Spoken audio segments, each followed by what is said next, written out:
this spring. It's great to see you all. Thanks for joining us. Just as way of introduction, my name is Catherine Glover. I'm a research associate here at the Climate Change Institute, as well as an instructor for the Women, Gender, and Sexuality Studies program here at University of Maine. And this program has been sponsored by them and the McGillicuddy Humanities Center. So we're really thankful to them, and we're really thankful for our guest speakers here today. I'm going to go ahead and read our land acknowledgement for the University of Maine, and then I'll go ahead and introduce Ruby and Ayano, who are joining us from Mount Desert Island today. So first of all, the University of Maine recognizes that it is located on Marsh Island in the homeland of the Penobscot Nation, where issues of water and territorial rights and encroachment upon sacred sites are ongoing. Penobscot homeland is connected to the other Wabanaki tribal nations, the Passamaquoddy, Maliseet, and Micmac, through kinship, alliances, and diplomacy. The university also recognizes that the Penobscot Nation and the other Wabanaki tribal nations are distinct, sovereign, legal and political entities with their own powers of self-governance and self-determination. So I know I personally, and I think I speak for all of us that have been behind the scenes organizing this event, we're really excited about today's talk, where we're going to hear from two high school students on local change and local advocacy for climate crisis. So it's my great pleasure to introduce Ruby Mahoney and Ayano Ishimura. Ruby is a junior at Mount Desert Island High School and a prominent member of their eco team. Eager to make the world around her a better place, she's worked with various local and national political and environmental justice organizations, including Sunrise Movement and A Climate to Thrive. She volunteered for the re-election campaign of junior senator and co-writer of the Green New Deal, Ed Markey, in 2020, and plans to continue working as an organizer and activist for the rest of her life. And Ayano is passionate and active environmental advocate and visual artist. She's currently a senior at Mount Desert Island High School in Bar Harbor, Maine, and co-president of her school's eco team. She's worked on a variety of projects, such as declaring a climate emergency in her town and expanding solar energy statewide to strive towards climate justice here in Maine. She takes inspiration from nature and fellow youth members to find creative and collaborative solutions to climate crisis. So we're glad to have you here, and you can take it away. Thank you so much. Katie, will you present the screen? Yep. Thank Give you. me 1 second.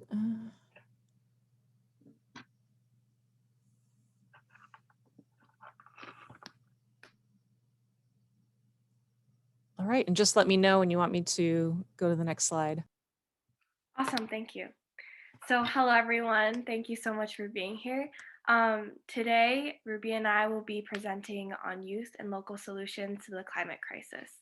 I want to first off thank Katie, as well as the UMaine's Women and Gender Sexuality Studies Department and McGillicuddy's Humanities Center for hosting the series and inviting Ruby and I to speak. It's truly an amazing opportunity, and I'm very excited to talk with you all today. Next slide, please.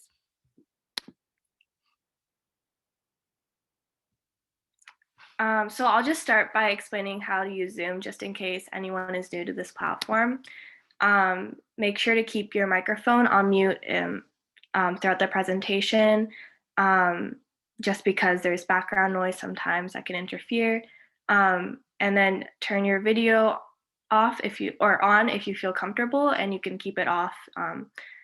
That's up to you. And you can use the chat to ask any questions or comments, and we will look at them at the end of our presentation. All right, next slide, please.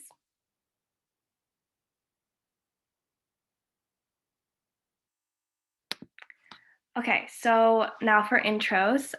Again, my name is Ayano, and I'm a senior at Mount Desert Island High School in Bar Harbor, Maine, and the president of my school's eco team. The eco team, which stands for the Environmental Concerns Team, started 4 years ago when I was a freshman. So when I joined it, it was a super small group, and there weren't many people and not much support. But as we took on bigger and greater projects and more people joined, it grew larger. And last year, MDI High School was even recognized as a green ribbon school by the US Department of Education because of the eco team's work, which is really huge. It was really awesome. I was also a summer intern at a local nonprofit organization that Katie mentioned called A Climate to Thrive. Um, and it's a grassroots climate organization on Mount Desert Island with the goal of energy independence by the year 2030 for MDI. Ruby and I will talk more about the Eco Team and A Climate to Thrive later in the presentation. And I'll pass it on to Ruby. Yeah, thank you. And like Katie said, my name is Ruby. I'm a junior at MDI High School, and I've worked with Sunrise Movement on and off for the past 2 years, mainly through phone baking, but I've also taken a few short courses. And I've been with the MDI Eco Team for about a year now, and I also interned at A Climate to Thrive this past summer with Ayano, and I'm super psyched to be here. So thank you guys. And then next slide, I believe. All right, so first I'll go over the overview of our presentation. The primary focus of this presentation will be on youth involvement in the climate movement. We will begin by giving an overview of youth activism in general, and then after that jump more into the cons that we see in this, how youth voices are actually undermined when it comes to global issues like climate change. We will use the term youth tokenization a lot, and this tokenism refers to when adults falsely claim they support youth voices and their work without any substance, purpose, or meaning. And Ruby will, of course, go in more depth about this. Then in the next section, we'll go over more of the positive effects, which are the powerful impacts and youth involvement and empowerment. Then lastly, we will go over some points that not only those in the generation above us can do, but everyone can do to stay mindful and truly and honestly empower youth voices. This presentation that Ruby and I will give will be very much fluid and story focused. Throughout it, Ruby and I will be sharing our experiences in our environmental work with the Eco Team, A Climate to Thrive, the Sunrise Movement, and more. Just as examples of how youth activism has played out in our own lives. And through it, we hope to provide a personal and inside perspective on the issue. And at the end, we hope to save a lot of time for a more conversational part of the presentation where we can talk to you guys and hear your stories as well. Just a quick disclaimer, this presentation will most likely hold a different mood than the past 4 presentations given so far, which have all been so amazing. But unlike the past presenters, Ruby and I are just high schoolers and have no professional or in-depth expertise on a certain topic. This presentation is mostly based on our own experiences as youth activists, as well as common issues we see in the media regarding youth in the climate movement. Since I know our audience is probably a mix of different generations, from UMaine students to community members, we hope this presentation is informative in a different way for those who are part of the older generation to understand the youth perspective, and for those who are youth to understand somewhat inevitable power dynamics or adultism and how to avoid getting disregarded. With that being said, let's jump right into it. Next slide, please. All right. So the climate movement in recent years especially has become known as a young movement. And I don't mean that it's begun recently, but I do mean that there's often a huge focus on young people in how the general public perceives the movement. Their methods of protest gain the most attention, and young people tend to get the spotlight a lot. And it's not accidental. Gen Z has been a part of many movements in its short history, but when you look at the movements that consistently get labeled as things that kids fight for, it's typically the things that directly affect us and our futures. And I can't think of a thing that will directly affect us and our futures more than climate change. So, even though there are a lot of adults who have been fighting for the same cause, the focus is on the kids. Kids calling senators, kids staging walkouts or die-ins, kids driving hours to be in massive protests with driver's licenses they might have only gotten a few months before. These things grab the public attention because it's not what you expect kids to do. It's exciting. It's a better story. This has only been reinforced with the rise of almost celebratized climate activists like Greta Thunberg, who, if you don't know, is just a few months older than I am, and she turned 18 in January. And while it's great that there are certain ways that young people are being recognized for their work and their stake in this movement, like most things, it has considerable downsides. Next slide, please.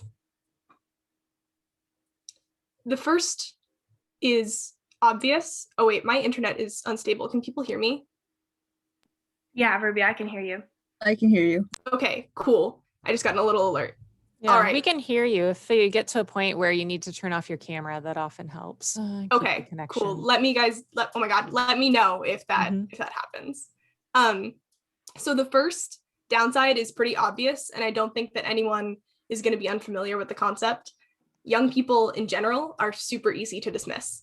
And a movement that's seen, broadly speaking, as being backed by young people is therefore also easy to dismiss.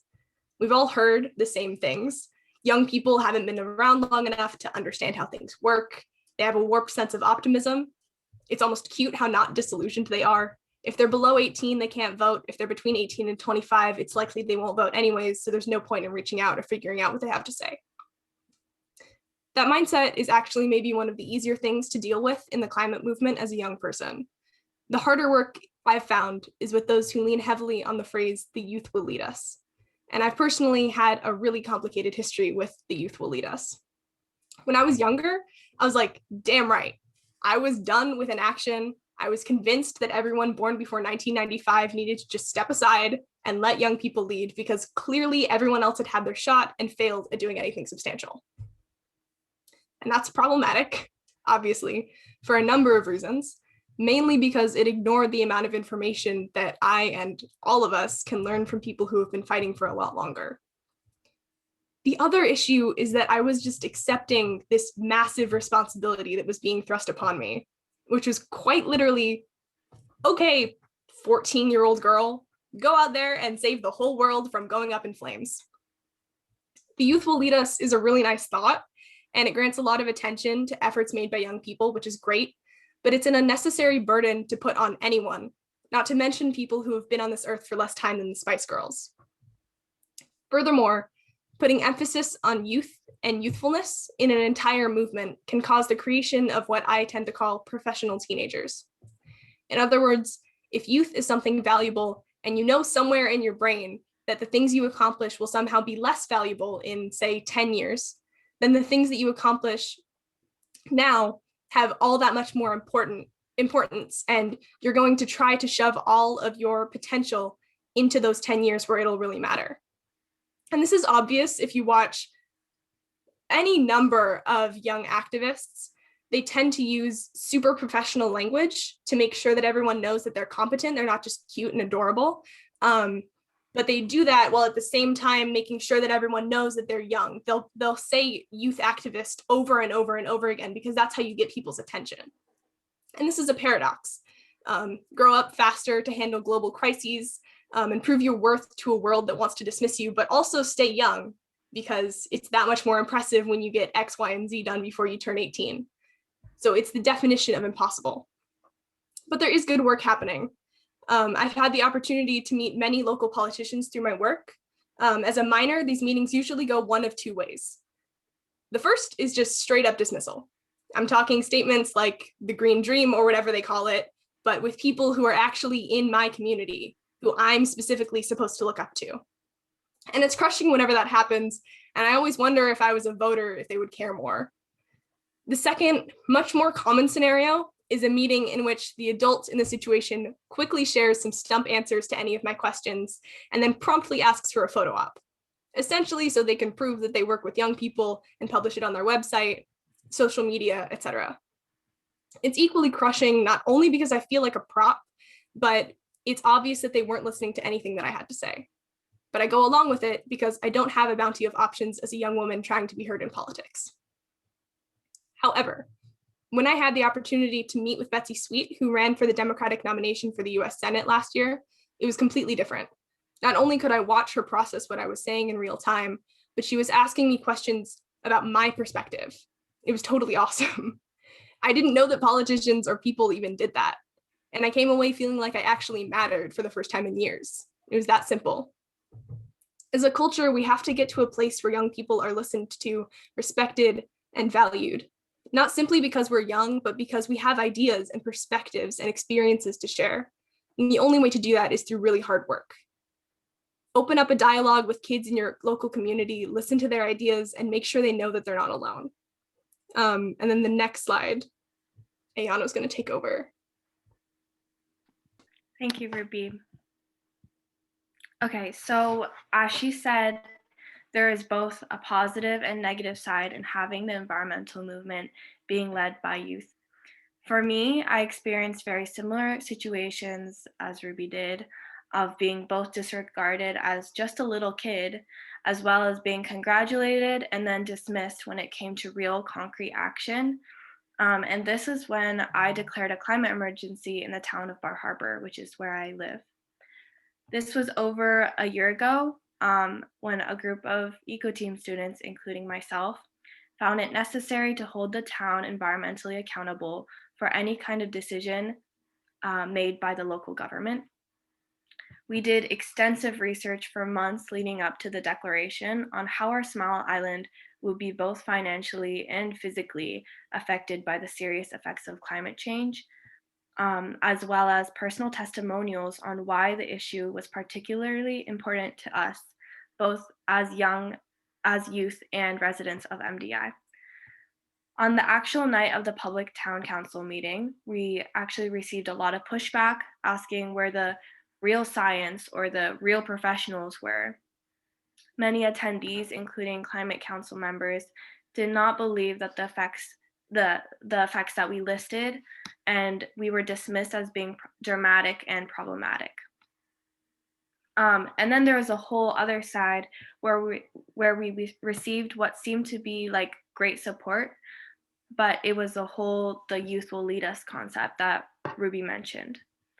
But the problem with that was the town council members wanted us youth, the students, to do everything, to make the plan, create like an entire document, and do all of the work, which only removed accountability from the town and took all of it and put all the responsibility onto just a group of students from a school club like my eco team. And this was really harmful because first off, like, adults think that youth have all the time in the world, all the time and energy, and the like fight power to be able to like dedicate time to such a thing, when in reality we are extremely busy. During that time, it was final season for us, so we were studying for finals, taking finals, and on top of that preparing for presentations, and working and doing extracurriculars, and taking care of siblings, all of our home life stuff. And we were willing to put this time and effort into this because we thought it was important for the town government to take this on and be responsible as a town. And after months of pushing and presenting to the town council, the declaration finally passed, and it was because of the cross-generational support that we received from across the town of Bar Harbor in the community.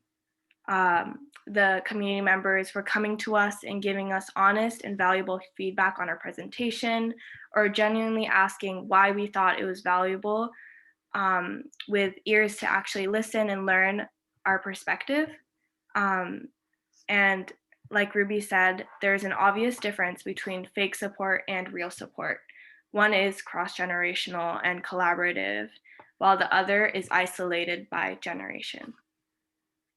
So what we need is more of that cross-generational collaboration and stop leaving the climate movement entirely up to the youth to solve. The movement is somewhat unique in that the voice of the movement lies in the youth, but without the political power that unfortunately youth don't have, action is not possible. Which is why we need to collaborate and bridge a gap between these two generations. And in that way, youth won't have to have the entire responsibility, like Ruby said, to have like their voice valued, and not have the worry to have their voice be unvalued when they turn 18. So now we're going to switch gears a little bit and talk about a youth-led project Ruby and I have been working on for the past year. And I'll switch it over to Ruby. And next slide, please. Sweet. Yeah, thank you, Ayano. So in 2019, MDI High School installed an array of over 1,400 solar panels that fully power our school. And this was almost entirely because of the efforts of student environmental activism on MDI. It was the first installation on a public high school in Maine that covered 100% of the school's electrical needs. The process involved the whole community on our island, from students to teachers to stakeholders. We will save roughly $1.5 million over the next 25 years, and our CO2 emissions will be reduced by 252 tons per year. A Climate to Thrive helped us every step of the way with this project. They supported us in providing resources, guidance, and help without dominating the project, allowing young people to learn through action. The process highlighted student leadership from start to finish in every way. It started with a 2017 Senior X project by MDIHS alum Drew Rich that showed that solar energy could be a real possibility for our school. And it came to a close with a ribbon cutting ceremony that focused on members of MDI High's eco team, including several former A Climate to Thrive interns. Interviews with the students involved on Maine Public Radio, as well as ACT's Facebook posts about the subject, went viral. And this is when we first started to understand that we had the potential to take our success and make it statewide. Over the summer of 2020, Ayano and I interned at A Climate to Thrive. The internship was amazing, and we were given lots of responsibility. Our job was to continue existing projects for ACT, as well as start new ones that interested us. There were many things that the 6 of us interns worked on that summer, and we were actually able to get a lot of things done despite the pandemic. To name just a few, we created a voter guide ahead of the local primaries back in July so that every local, state, and federal candidate's climate policy, or sometimes lack thereof, was easily accessible to the public. A couple of other interns, including Ayano, worked on a solar ordinance proposal that they presented to the town council during the end of the summer. The passage of it will soon allow for freestanding solar arrays to be implemented in Bar Harbor, which is super important for the development of a possible community solar array. At the end of the summer, we presented to the ACT board and attempted to open up a dialogue about climate justice and racism in the climate movement. ACT provided us with all of the resources we needed for every step of the way. One of our projects orchestrated by Joe Blotnick, who was our intern coordinator, was seeing if there would be schools across the state interested in going 100% solar like MDI did. In the end, we reached out to over 180 schools. You can go to the next slide, I'm sorry, which shows the impacts. And so we reached out to over 180 schools, which was no easy feat. And we heard back from over 20, which may not seem like a lot, but we're now working closely with 13 schools that are currently in the process of starting their own journey with solar power. And if you think about that, using like our conversion from our schools' CO2 emissions, that would be a total of like around 3,250 avoided CO2 emissions, which is incredible. Just if 13 schools converted to solar energy. And that number is continuously growing because we're receiving emails every single week. So this has been made easier through 2 documents, ACT Solar, A Climate to Thrive Solar Roadmap for Schools, and a white paper written by 2 Mount Desert Island High School students and former ACT interns who were heavily involved in the process of MDI's solarization. And again, this just shows that it was so youth-led. And if you're interested in any of these or more information about this particular project, please let us know, and we'd be more than happy to send them your way, because we're always trying to branch out to more people. But anyway, we highlight this particular project because not only is it an ongoing project that both Ruby and I are working on, but it is an example of a nearly completely youth-led project without it being exclusively youth. It is Ruby and I connecting with students, principals, and teachers, and more people in schools across the state of Maine as a creative and collaborative way to combat the climate crisis, which is really powerful. With that being said, I will pass it to Ruby, and the next slide, please. Yeah, so this next slide is just a map of all of the schools that we're working with right now, because we just wanted to showcase our impact across the whole state. So we have a lot along the coast, but we have them in every single, we've heard back from people in every single county, and we're working with people, yeah, all across the state. So we just wanted to highlight that real quick. And then the next slide, please. Which is just to recap, the best thing that you can do as an adult or as someone in power is just to listen. And that's all that we wanted to emphasize.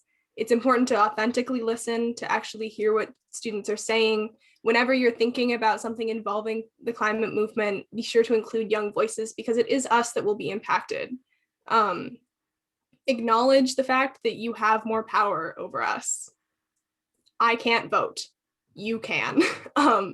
That's very important to acknowledge, and to make sure that everyone, not just the kids, are super highly aware of that. That's really it. That's really the most important thing that you can do. And so now we'd just like to thank you all again for having us, and try and figure out if you guys have questions or want us to expand on anything. We'd really love to hear anything from you that you guys have to share. Yeah, And thank you so much. Yeah. Thank you both. Sorry. We just tried to keep our presentation short because we wanted this to be more conversational, and we wanted to open it up to anyone else who has any input on what we're talking about, and anything like that. Okay. I saw a couple comments. Sure, fantastic. We can transition to that. I did take down your slides because it's going to help me facilitate to see everyone and then keep up with the chat as well. But I know in the class itself that goes along with this speaking series, we've touched on this topic just on Tuesday. I heard from a couple of the students in the class talking about examples of youth activism, and we had a pretty rich discussion on Tuesday. So I'm happy to continue that if some of the students enrolled want to unmute or participate or ask questions. I'm also happy to, with about the size of the group, which is around 40 right now, keep track of the chat and help facilitate working in some questions as well. I think I'll go first too. I do see a hand up with Shaylin, if you want to ask questions. Yeah, thank you. Well, I just had like a comment, like, I can vote, I'm 21, I'm in college, but I feel that it's almost like even though I'm an adult and, I theoretically have a lot of power, because I don't have a job yet, because I'm not really part of the economy, I don't have a degree, I still haven't quite reached the point where I can have a position of authority.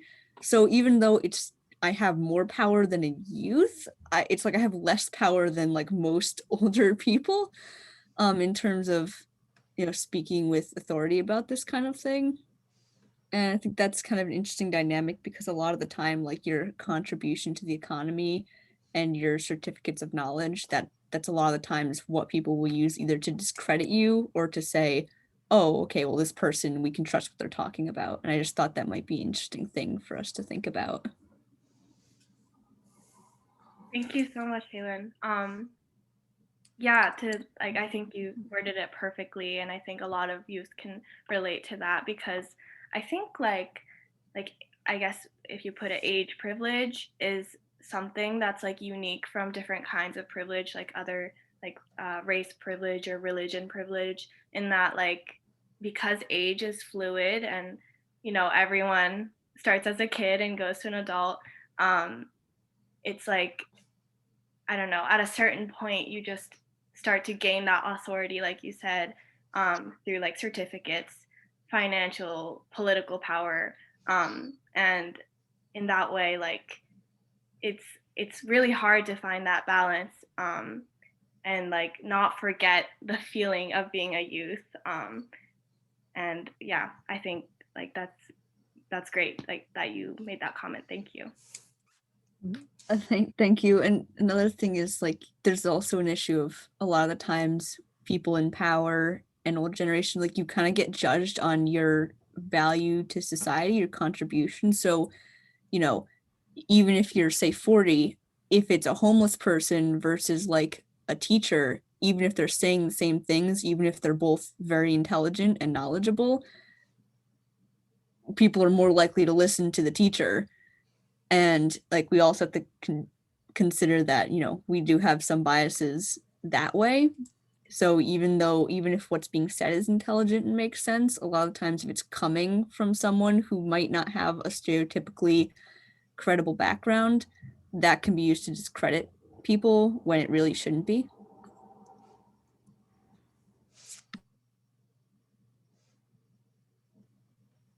Yeah, thanks for that point, Shaylin. And to your point about like educating and kind of the more authority that teachers have, I'd love to come back to that because we've got a couple of questions in the chat right now that are kind of building on that.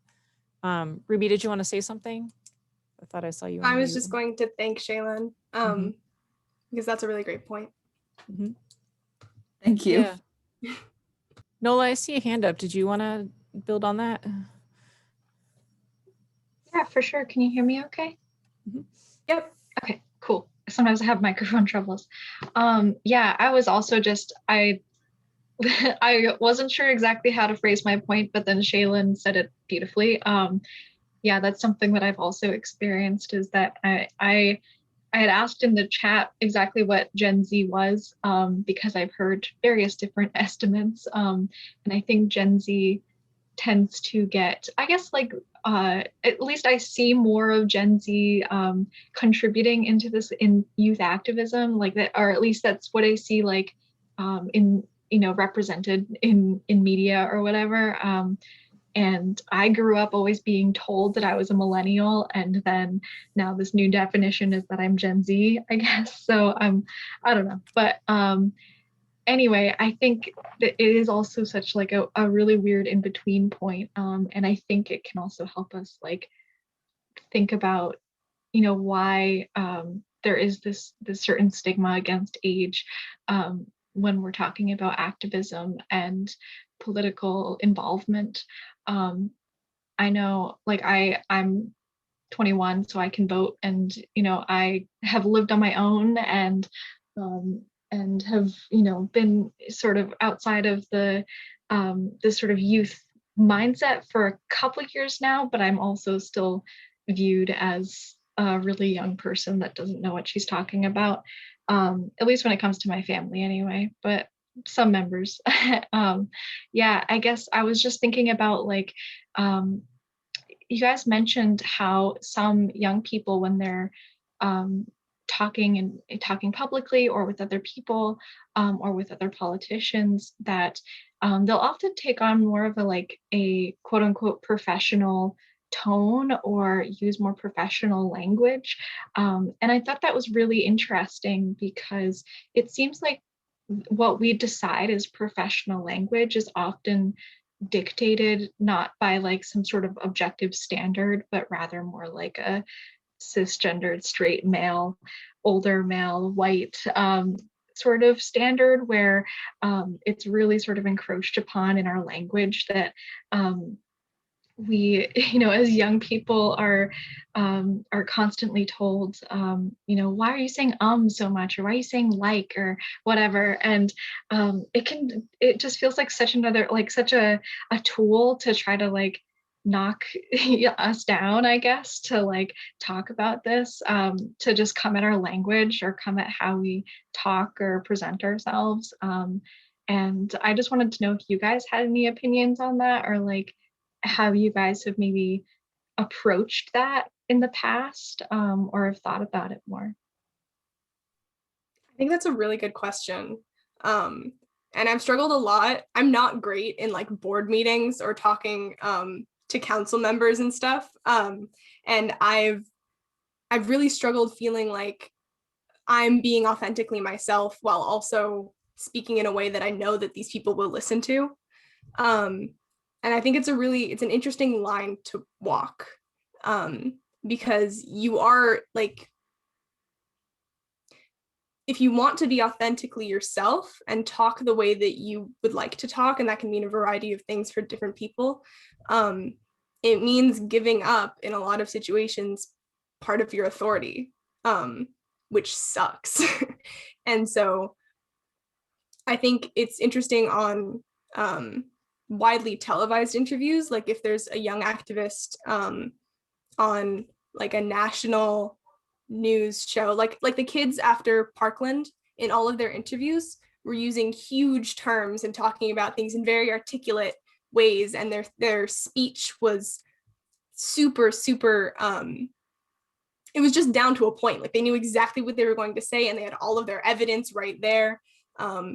And it was just one of the first times that I really realized like how much kids are crippled by the way that they talk, or the way that they present themselves, because it's not, if you make one mistake, then your whole point is thrown out.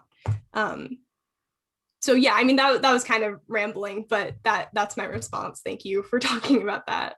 Ayano, do you have anything? Yeah, Ruby, like I completely agree with you. Like it's almost like you have to prove yourself worthy before being listened to or respected.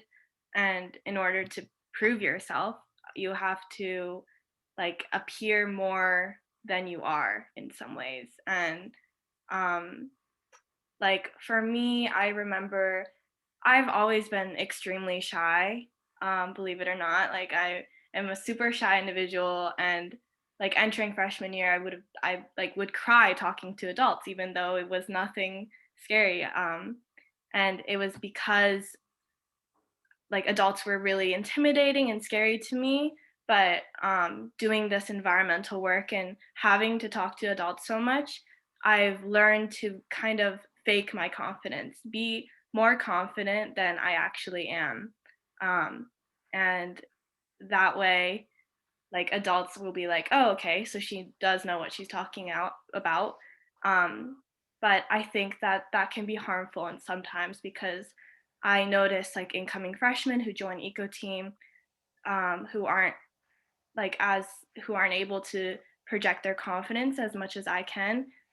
Their views and beliefs are just as important as mine, but they will be dismissed because they aren't articulate enough in their thinking, or they're not able to express or assert like with confidence what they're thinking.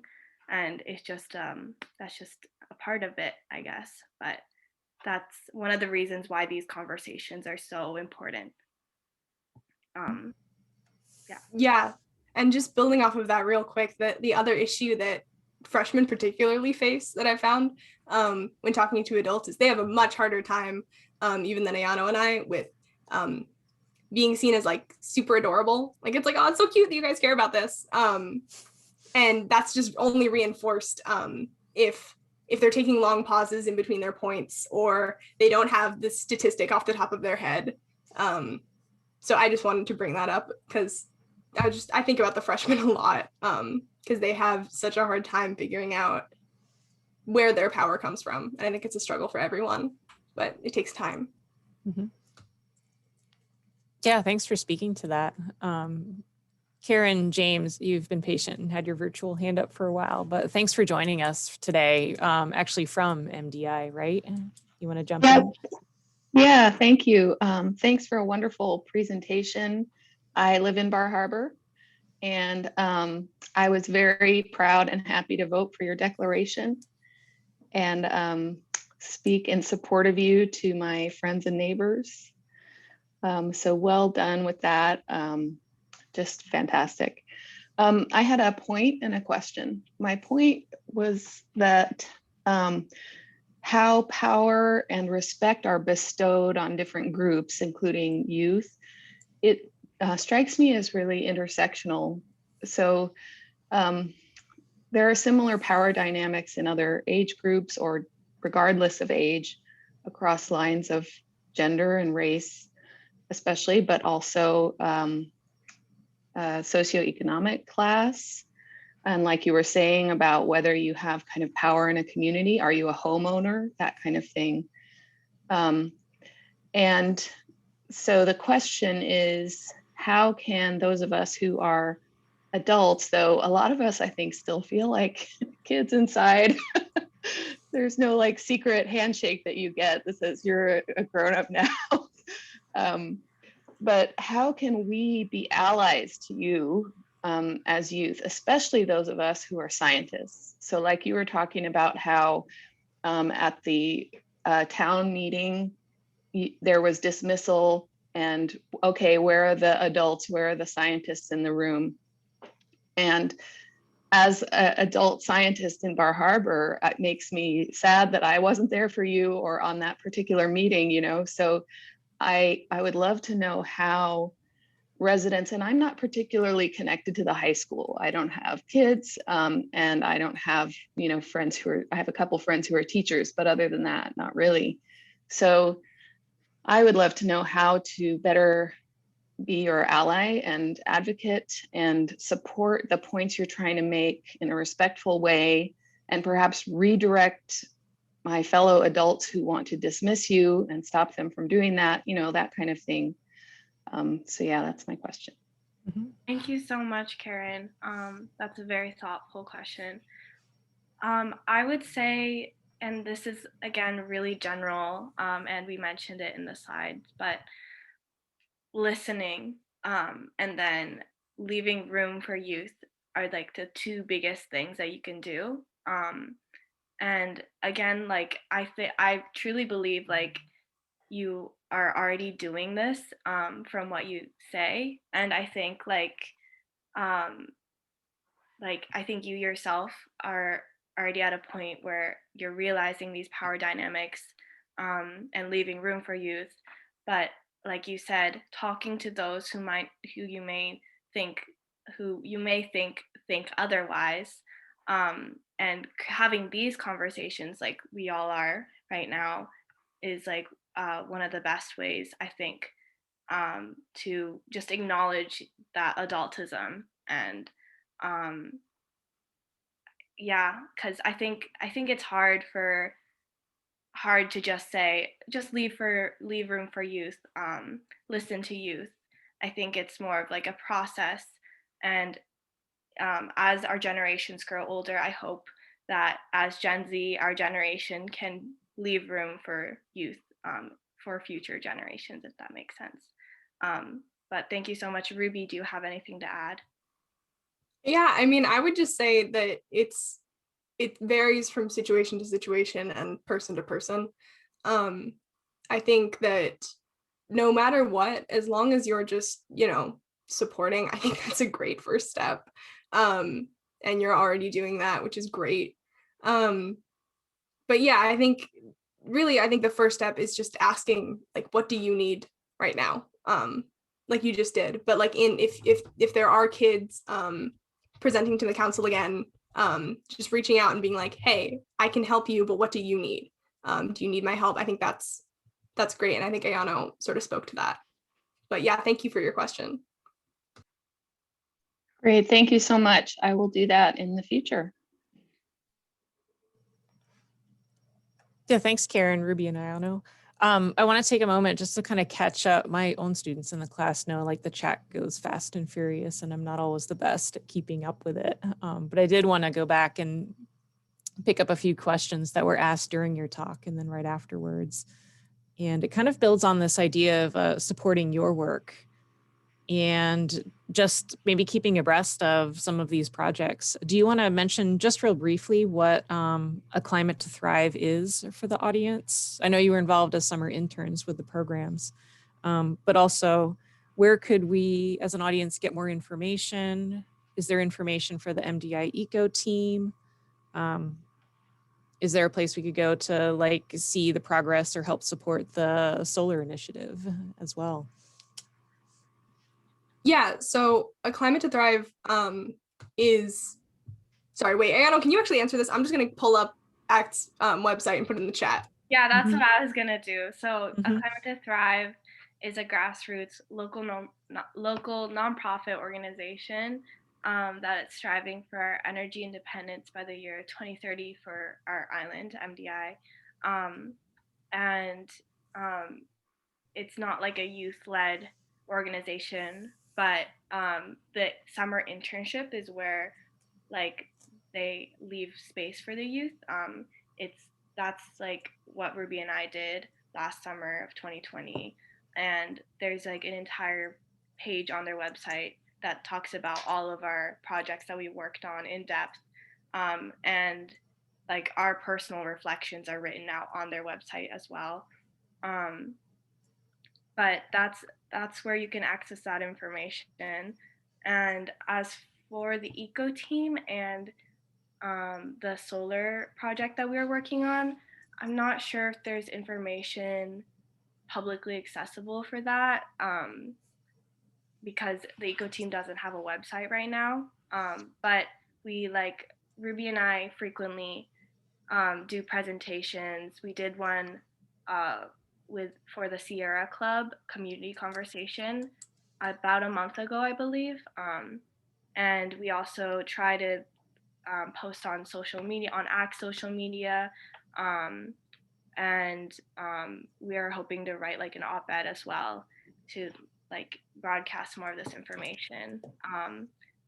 But yeah, that's about it as of now. Does that answer the question? I think so. I tend to ask compound questions that can be like 2-3 things at once. So does you the did a good eco job of it. team solely focus on solar, or are there other things that you guys work on at your school? Yeah, that's a great question. The eco team is in charge of so many projects. It's really exciting. This is just one of many projects that we're working on. And the reason why Ruby and I are working on this is because we're like carrying it over from our summer internship with ACT, and we're taking it on as eco team more. But right now it's really only 3 members of the eco team, Ruby and I, and this other girl named Austria Morehouse, who are working on the solar project. But the rest of the eco team, which is like a total of like 30 people, I believe, work on all these different projects, including a composting project. There's like endangered species sticker, like selling fundraiser project. There's this other really big project that I'm working on called Project Legacy, which is basically a climate emergency for the school board and Mount Desert Island High School in general. And we're actually presenting that in a couple days. We've been working on it all year. And there's a couple more, I forget, Ruby, if you want. I think those are like the major ones, but. Yeah, those are the main ones. And then every once in a while, a group of kids will branch off and do their own thing and come back. It sort of just depends on the month. And also where the school is at. There's been like a whole history with like recycling and compost at the school. It's very long and complicated. And so depending on where we're at or not at with those things, little subcommittees form. But yeah, that's a good overview. And how has like COVID and, you know, the precautions that the CDC has put in place like impacted your progress with these initiatives? Yeah, good question. It actually, so when COVID first started last March of 2020, eco team kind of shut down for a while. And then during the summer, we kind of started picking stuff back up. And this year, it's actually been really smooth going, other than the fact of like not being able to engage as much with the underclassmen and new members. But it's been going really well because we meet once a week for about an hour, as well as like subcommittee, like project focused groups outside of our formal eco team time. And we also do like once in a while we'll have like a socially distanced picnic, but mostly everything is on online and virtual right now. And we hope to like we're planning some things like a documentary movie night for Earth Day this April in mid-April, and more like in-person things now that the weather is warmer. But yeah, our group is really amazing. I really love everyone in it. It's really special. Thanks for the question. Oh, thanks, Abigail. I'll jump to Tamara Benson had asked, speaking of groups and organization, do you, or perhaps if you don't, others on the call, know how folks could get involved with the Sunrise movement in Maine? Yeah, so I think that I'm not a part of a local chapter. I will just say that right now. I've been meaning to, but I'm not. So there is one or two local chapters in Maine. I think one in Bangor at least, and yeah, I can send you their website. But a really great way to start getting involved is I've taken a couple of their short courses. My favorite one was Cool. movement building. I don't know if they're doing that again, but last spring. And they just they provide you with all of the resources that you need to help young people and to get involved and to assert yourself as a young person. And yeah, you can look at their website and figure out what most interests you. Sorry, I'm also trying to find their website right now. Mm-hmm. And there's been a couple different oh my gosh, wait, there's someone that knows more. Will you talk, please? Sweet. Yeah. Oh. Yeah, Danielle, if you want to go ahead. Okay. Yeah, so I'm part of the chapter at UMaine, and if you go on Facebook and search Sunrise UMaine, the minutes for the past meetings are there, and I believe meetings are Wednesday at 7:30. So all of that information is in the Facebook group, and the president or the girl that kind of set up the chapter is Izzy Topper, and she's the one that made a bunch of the posts in here. So you can either join the group and reach out to her, but I think this is the first year that we've had a chapter at UMaine, so we're trying to grow it as much as possible. And it's obviously hard during COVID. We can't meet in person, so all the meetings are over Zoom, and we're trying to grow a presence on social media and stuff. But I put the thing to search on Facebook in the chat, so if anyone is interested in that, we're definitely looking for more people. And since it's still a small group, there's tons of opportunities to get involved or have leadership roles or whatever you're interested in. Awesome. Thanks, Danielle, for contributing that. Yeah, I learned more from that. It's great to hear their short courses online. I feel like that sort of helps for folks that aren't quite ready to show up in person with COVID or not. That gives a great way to learn more and then connect digitally too. So thanks for sharing that. Let's see, I'm gonna hop to Mo's question, and then Shaylin, I see you have your hand up again, right? So we'll get to you as well. Mo, do you wanna unmute and ask your question? Yeah, so I put in the chat that I think both of you are very inspirational, and I can really relate to everyone saying that we're in a weird position of we are really not adults, but we are adults in the sense that we can vote and all of that. And I'm in an incredibly weird position of I'm going to be a pre-service teacher, hopefully an earth science teacher, but it's a little bit more complicated than that. So I was just wondering if either of you had any advice on how to bridge the earth science and the climate science with activism within the classroom.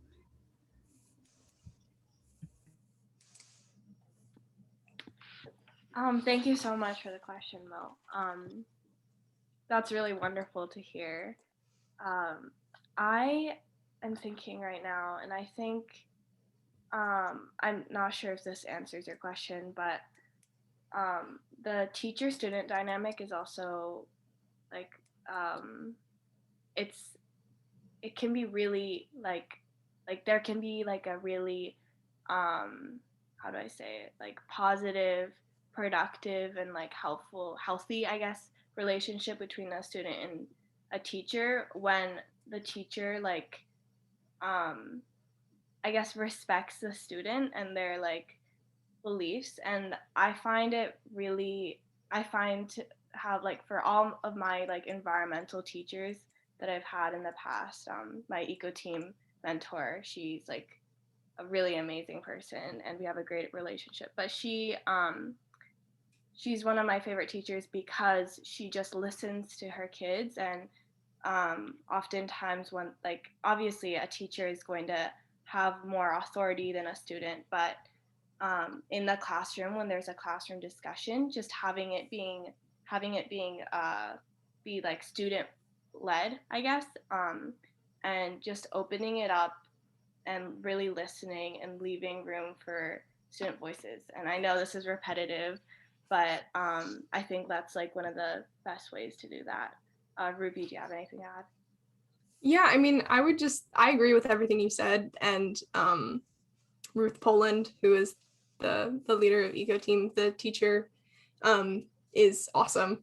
And I think that another thing that she does that's great is not only encourages us to, talk and speak our minds, but she'll forward all sorts of, opportunities that she knows about to us. Like I was in her biology class last year, and that's how I found out about the Climate to Thrive internship, because she's on the board.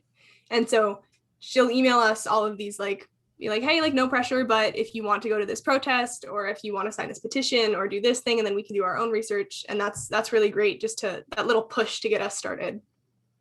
But yeah, I agree with everything that Ayano said, and thank you so much. Yeah, thank you for those responses. I think that hearing from both of you is really powerful. Yeah, no apologies needed for being repetitive. I think we need to be listened to, like bears repeating. That's so important to remember for us as instructors too. Yeah, I'm sorry. I just also remembered another thing is like, the Climate to Thrive has recently been having a lot of meetings with their past interns, their former interns, as well as the Eco Team, and they've been really trying to. It's really like the topic we're talking about right now. They've been working on how they can really support youth voices in an authentic way. So they've been talking to me and a lot of other youth students of MDI High School. And I think just having that conversation in itself makes me feel more safe and like less powerless, I guess, that like, oh, these like adults are actually willing to listen, their support is real, they do want actual change, and they're committed to be responsible for like conducting like actual or letting students lead like concrete action, if that makes sense. So in like a classroom setting, even maybe even having a discussion focused around that would be helpful. Mm-hmm. Thank you. That was awesome. Yeah, so I realize we're at the top of the hour, and like some folks might have to go if you've got that 3:00 meeting. We also have a big climate event with a big name, climate scientists at UMaine, happening at 3:00 today. But we've got time to extend the conversation. I definitely want to give some time for Shaylin, Carrie Sack, and there were a couple really interesting questions still in the chat. If we've got time to extend for 15 minutes and folks want to stick around, we'll do that to try and capture those questions. But I understand if I see a drop in folks that do need to go at 3. But Shaylin, you want to go ahead? Thanks for being patient. Yeah, thank you. I kind of have 2 different points. I was in Model Congress for most of high school, and so we learned a lot about dirty debating, and I find it very interesting because you can look in politics, and the same people who pull, straw man, they're arguing that about like with the person, not their argument, doing all this stuff, trying to distract from the question. Those types of people who pull the dirtiest debate techniques that aren't productive tend to be the quickest to call other people on them. And so that's something that's also like, if you're a youth, you have like, your platform is a lot smaller. So if you get caught doing something even accidentally, like it's a lot harder for you to recover from that. And the other aspect I wanted to talk about was, just your physical appearance, because for women of all ages, no matter, race, whatever, you know, you're a lot more criticized based on your appearance than a man would be, because you have to look professional. And there are studies that say people will respect you more if you wear makeup, but if you wear too much makeup, they will like think you're a joke. And so like, if someone like a young activist maybe trying to like dress professionally, it's stressful because you have to pick something that looks professional, but you're still trying to capitalize on like, oh, I'm young, so you can't look like an adult. And, if you wear too much makeup, it's not getting the point across. People criticize that. And it's just a big issue with women that people will just find any small physical thing that they don't like or they don't think is appropriate. And then they'll talk about that instead of the entire point of, however many hours of, conversation there was. Mm-hmm. Yeah, thanks, Shaylin. If I could interject, the next question I had up actually really relates to that. And then we could hear some feedback on this like gendered aspect to the climate conversation. Carrie Sack had asked, it appears that most students working on this project are female. Is that the case? If so, I'm curious if this may be a factor in the response from legislators and decision makers as well. I have just my personal observations. I know that I'm an environmental science major. And there are plenty of guys in there, but generally a lot of my classes have like a 2 to 1 ratio of women.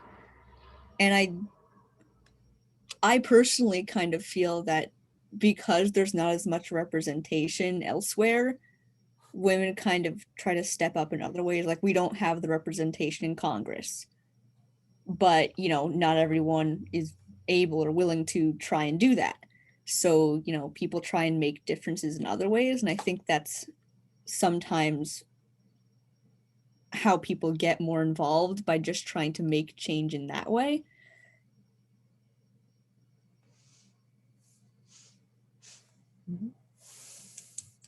Yeah, and for example, the interns this summer at A Climate to Thrive, there were 6 of us, and it was all young women. And so that dynamic was really interesting, because it was all young women, and then both of our mentors were men. And so all of us working together, I don't know, it felt really great, just to have a space where we were all different ages throughout high school. And we were just working in the community together. And I felt like that it provided a space for all of us, because we were all super conscious of our role, particularly when speaking to the board, which was mostly older white men, and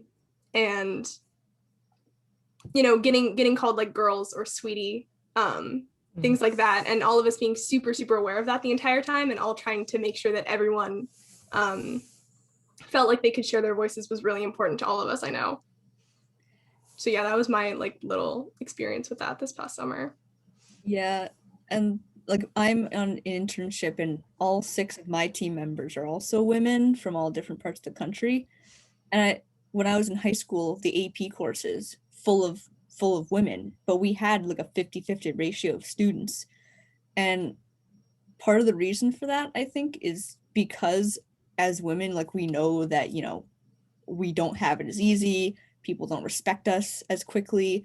It almost makes you kind of work harder, because you're going to have to work harder for the same recognition. I think that's kind of what puts women at the forefront of a lot of these issues, because they know that it's not going to happen if they put in like the basic effort. Like they need to go above and beyond to get the recognition that they want and need.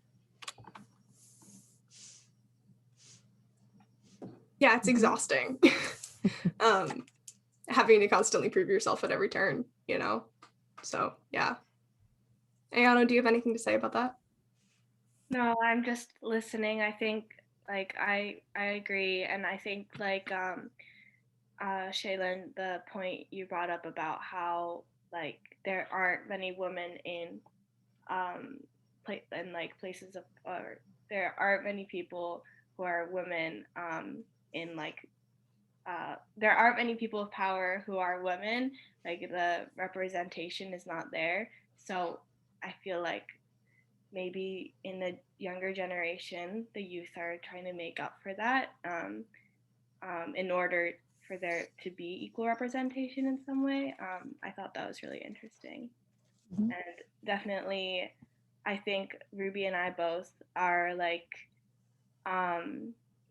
injustices, I guess, that we've faced being youth activists. Part of, or a large part of that, I believe, is also being a woman activist as well. Mhm.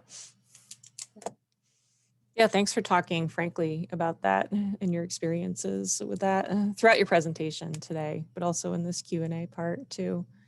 Let's see, I want to take time for Abby Novak.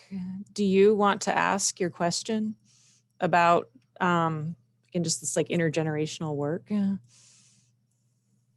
Yeah, so I was just wondering, you kind of highlighted that you thought that intergenerational collaboration was a way that youth can, people can get involved with youth activism.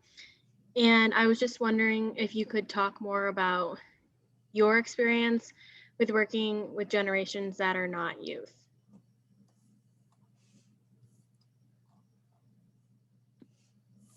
I can go first. I think there's definitely been a mix. And there's like, there's been both really, really great times where, like during my internship, where, working with, like I worked with our internship mentor that we brought up a couple of times. His name is Joe Blotnick.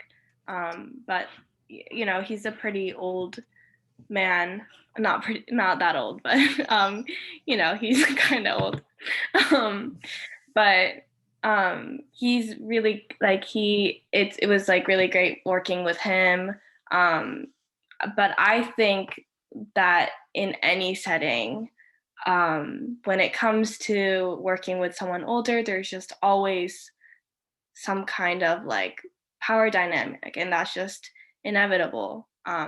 And that isn't to bash on anyone at all, because that's just how it is. And like when we were kids, like my younger sibling, I used to always be like, to my little sister, I would always be like, well, I'm older, so I get to do this, or like, well, I'm older, so you have to listen to me.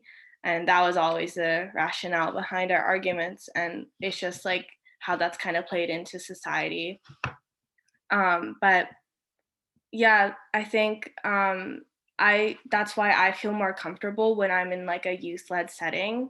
But I also recognize how important it is to work in like a supportive, healthy way with different generations, because this is an issue that's not able to be solved if we're all like separate, if our generations are all isolated, which I was talking about before in my presentation. So yeah, that's what I have to say. But Ruby, do you want to add to that? Yeah, no, I agree with what you just said. I think that, yeah, to go back to the language discussion point from earlier, I think there were a couple times, I just keep circling back to the ACT board this past summer. But there were a couple times where like there were in our discussions, there were times when certain members really wanted to control the language that we were using, and what words we used, and how we used them. And even though they didn't mean it in like they weren't trying to shut us down, it was just they were trying to make it more so that they were comfortable. But it was things like not wanting to use the word privilege, which we felt was really important to that discussion. And so that struggle, and that power dynamic where we were outnumbered, and we were all young women, and we had to prove that we actually understood what we were talking about, and that it was important to use the word privilege when talking about climate injustice and I just think that that was one of the moments where I just sort of realized, like, these people, they were all working so hard towards the same goals that we were, you know, and they'd all been working for so long. And there were some people that had like been in the Peace Corps and like came back and like tried to, you know, make the island completely sustainable. And they were having direct impacts on our community and doing lots of really amazing work, but we just couldn't talk one of those meetings. And it was super, super hard. So yeah, I mean, that was one of the most recent times that I've had an interaction with a group of adults where I just felt like, I don't know how to fix this, because we're both saying the same things, but there's just the power dynamic was just messing with everything. Yeah, so that was a very long-winded answer, but yeah, thank you. Yeah, that's interesting to me because, I mean, the people, usually it's the privileged people who don't want to talk about privilege. No one who is lacking privilege or, you know, is underprivileged ever has an issue with talking about privilege issues. It's only the people who are kind of on top of whatever dynamic you're discussing, which is definitely interesting. And I think it's just going back to, you know, gender in the issue of climate change. I think that because a lot of time women have to deal with more issues than men, it makes them kind of appreciate the struggles of other groups a little easier to emphasize, not saying that they're the same because they're not, but you know, other groups do have to deal with similar and much worse issues of that nature, and it makes you more like, if you hear someone talking about that, you're like, oh, I've kind of experienced something a little bit similar in the past. Like, oh, wow, that's really bad. Like, you kind of have a little bit more personal insight into that. Whereas if you're just a white man, even if you're, you know, a really good person and you don't discriminate, you're not going to have to ever deal with that kind of discrimination. So it's not going to necessarily click with you right away, even if you are sympathetic. I think that might be another difference in why women are so prevalent in a lot of these social issues. Yeah, these are interesting points. And Ruby, thanks for sharing this experience of, you know, it sounds like you had the awareness that you all wanted the same outcome from that meeting, but, you know, why almost, for lack of a better word, nitpicking or making the debate about the words and the terms used instead of a shared goal. And yeah, Shaylin, thanks for sort of building on that with the privilege and gender aspect too. So unfortunately, I haven't had time to I think I've captured most of the questions that were in the chat. There's so many other thoughts and like links and resources that were shared today. This presentation will be available on the McGillicuddy Humanities Center YouTube channel. And that's a place where I could share some of these resources and comments afterwards. And I can certainly share with our speakers today. I usually send like the text of the chat afterwards, so you can at least see there's so many comments of like, thanks, we're glad you're here, what parts they appreciated about your presentation, that I'm happy to share afterwards for folks that had to leave or couldn't unmute for whatever reason. Yes, and also if anyone has any more specific questions about our work, or like I thought I saw something about the solar white paper or something like that, please feel free to email Ruby or I. We can put our emails in the chat if you'd like. Yeah, fantastic. Thanks for sharing that. And thanks for being available even after today. All right. So we'll close out, and thanks to all that stuck around for after the hour for the Q&A and join this discussion and all of your comments and the conversation. Have a great afternoon and stay healthy and safe. Yes, thank you guys so much, and Katie and the whole department. Absolutely, thank you both. Yeah, it was a huge honor to be here, so thank you.